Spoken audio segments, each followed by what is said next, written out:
You're using the thin lens on me tonight, right? So teen spirit comes out in a lot of different ways. Some teens show it on top of the bleachers.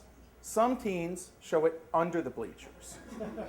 And then, yeah, apparently you're one that did it under, yeah. And then there's this very special few that grab the microphone and use the loudspeaker to tell the people on top of the bleachers what the people under the bleachers are doing. I was one of those kids. So I want to tell you two quick stories, and they both involve pranks. So what you need to know is there's a pen called NonRepro Blue. NonRepro Blue does just what it says. If you try and Xerox it, it turns out and nothing shows up. That's a pretty cool thing, right? So I was in college, and we were applying for money from the college organization that gives out money for the humor magazine.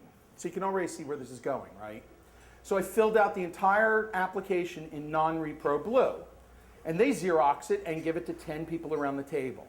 But they didn't do it ahead of time. So I'm in the room, and they Xerox it, and they hand the pages out, and the pages are blank. And so they say, there's a problem. And I go, well, what's the problem? Because I'm not looking at the pages. I don't have it in front of me because we're all in that room. And they go, we can't see what you wrote. And I go, really? You can't see what's there? Because it's here. And then I go and get the original page and show them. We go, no, we can't see it. So the first thing I learned is that college people who hand out money have no sense of humor. And they didn't connect the fact that it's a humor magazine and they couldn't read the application for money. Okay, so the second prank that I have has to do with computers back in the days when department stores didn't actually open up at midnight for Black Friday. Does anyone remember that time? Okay, it's very important to this story. So I was leaving this job, and I was in Hess's department store, and they had a contract department, which basically means Hess's didn't own the department. They rented it out to this computer company, and it was back in 1986, so it was very early. So early, in fact, that most people who sold computers, and this is the truth, didn't know how to use computers. They just knew how to sell. Because the people with me didn't know how to type, they didn't know how to do anything. And I thought it'd be pretty funny, because Christmas was coming up, if I made an announcement that for Black Friday, the store was going to stay open 24 hours a day. And since I knew how to use computers, I thought it'd be really funny to print on their letterhead.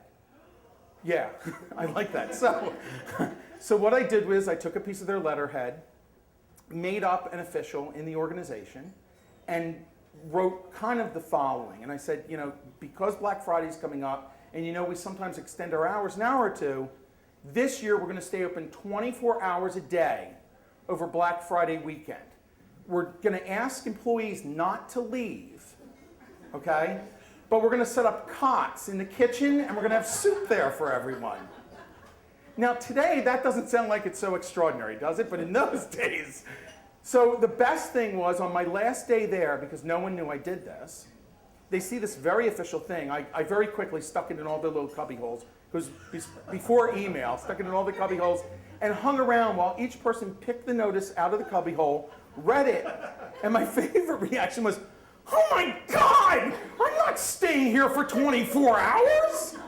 And it is amazing how many people actually believed, because it was on a letterhead, because it was typed, how many people actually believed that they were going to be forced to stay there for 24 hours and have soup. So I just wanted to tell you about those two things. And I want to tell you about teen spirit. It's a good thing we grow up, right?